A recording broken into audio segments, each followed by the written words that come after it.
Durante la Semana Santa estamos acostumbrados a concentrarnos, y con mucha razón, en el Tríduo Pascual, es decir, jueves de la Cena del Señor por la tarde, el Viernes Santo, que es el día del oficio de Viernes Santo, donde no se celebra la Santa Eucaristía,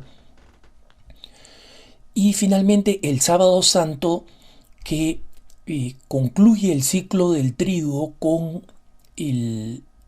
la vigilia pascual, ¿no? Y que luego celebra, por supuesto, el domingo, ¿no? Pero el domingo no se celebra la vigilia pascual, se celebra ya el día de Pascua propiamente, ¿no?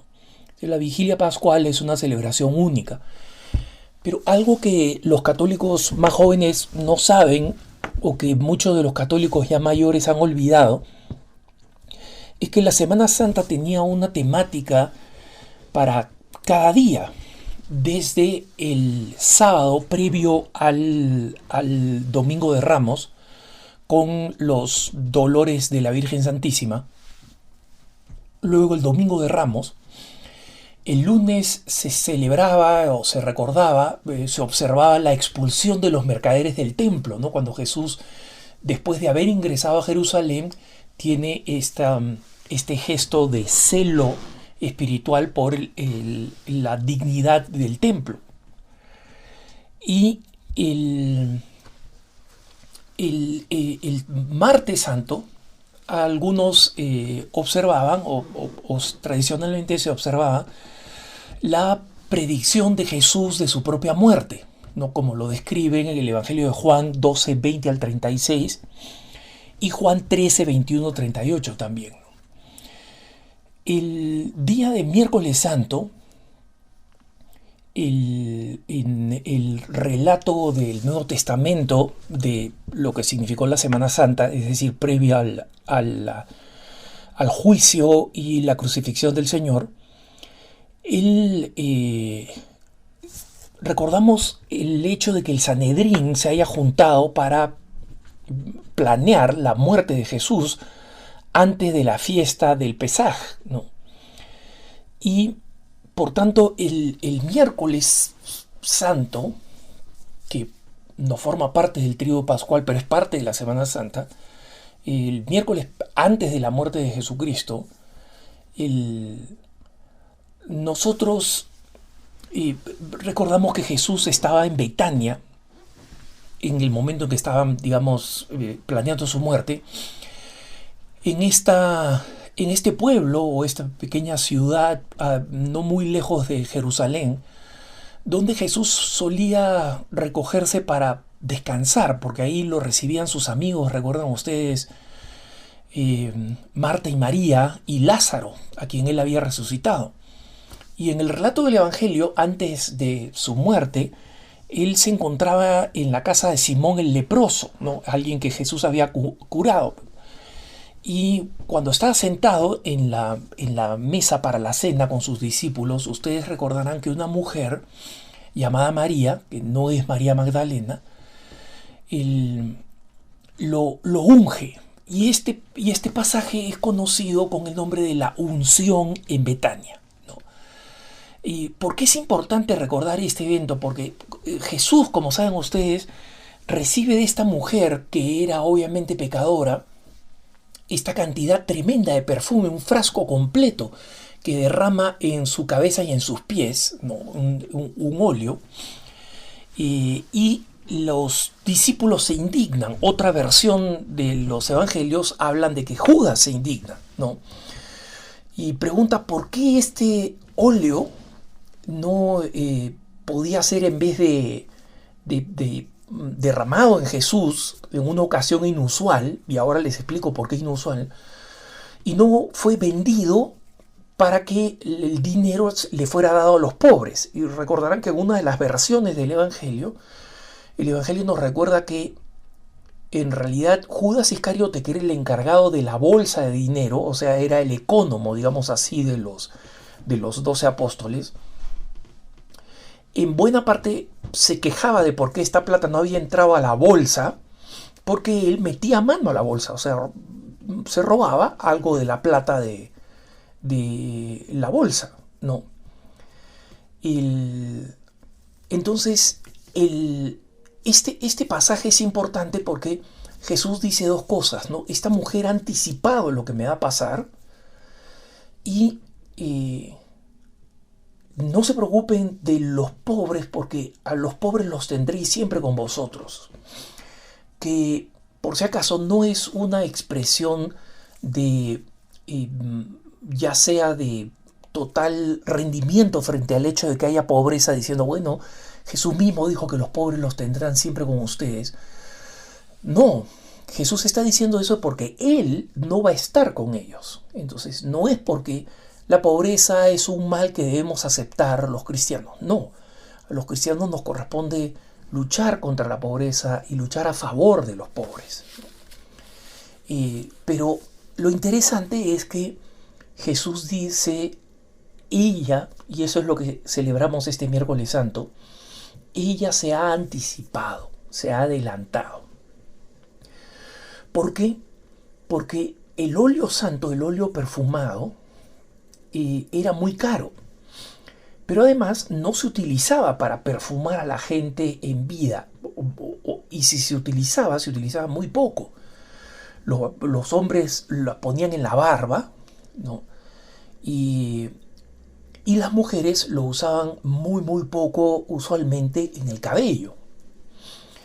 ¿Por qué? Porque lo ponían por el costo y por la importancia y por el perfume en algún lugar donde se retuviera lo más largo posible, ¿no? Recordemos que estamos hablando de una cultura donde el lavado de algunas partes era frecuente, pero no el baño.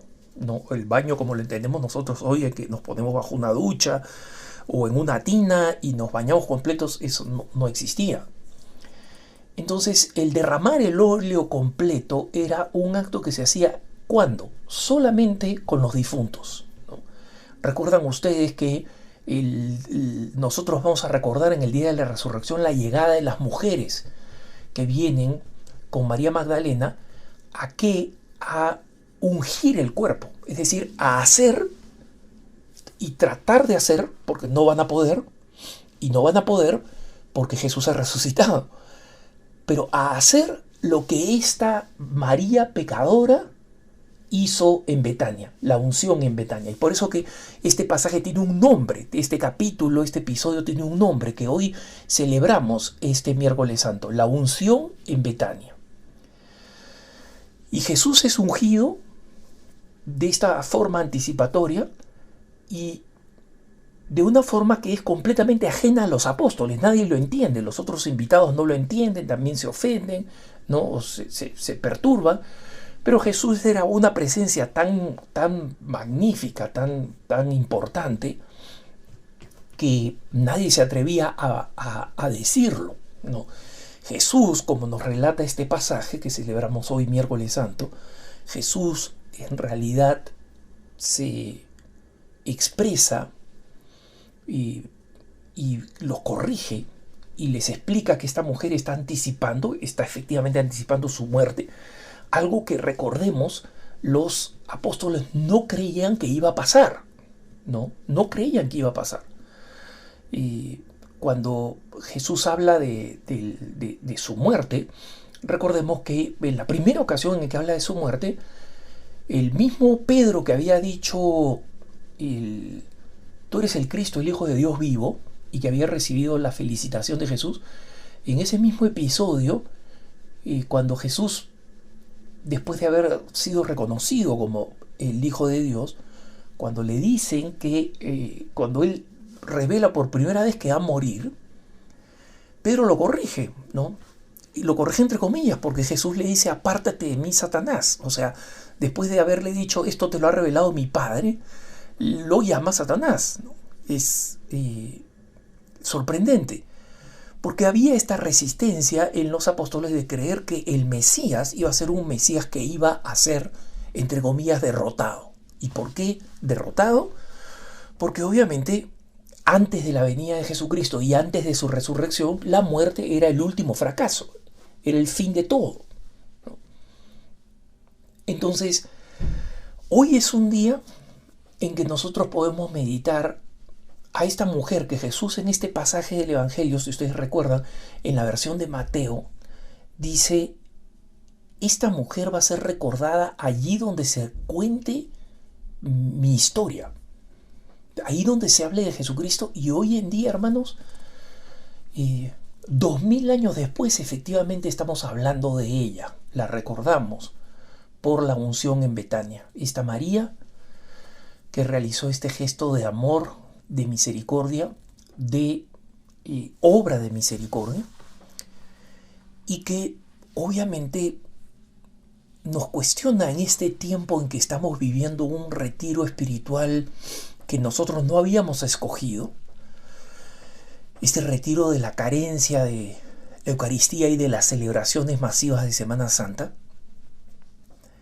Y ahora estamos pensando en cómo podemos unirnos a esta mujer que ungió la cabeza de Jesús, para que nosotros veamos también con qué actos de bien, con qué actos de bondad, con nuestros seres queridos, o en nuestra soledad, ahí donde estemos viviendo la distancia social, donde estemos en cuarentena, cómo podemos ungir otra vez la cabeza del Señor, y cómo esa unción puede ser un acto de amor donde pongamos el óleo de lo que tenemos, de nuestras virtudes, de nuestras habilidades, para ponerlas al servicio de los demás y derramarlas con generosidad.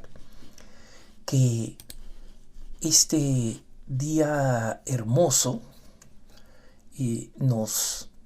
nos recuerde esa práctica espiritual que ahora ya no se hace, que era al final del miércoles santo, por la tarde, rezar las vísperas del jueves santo, como el día previo al primer día del Tríodo Pascual.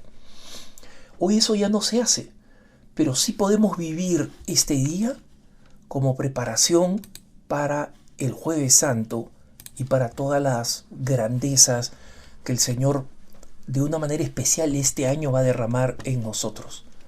Que tengas un buen día.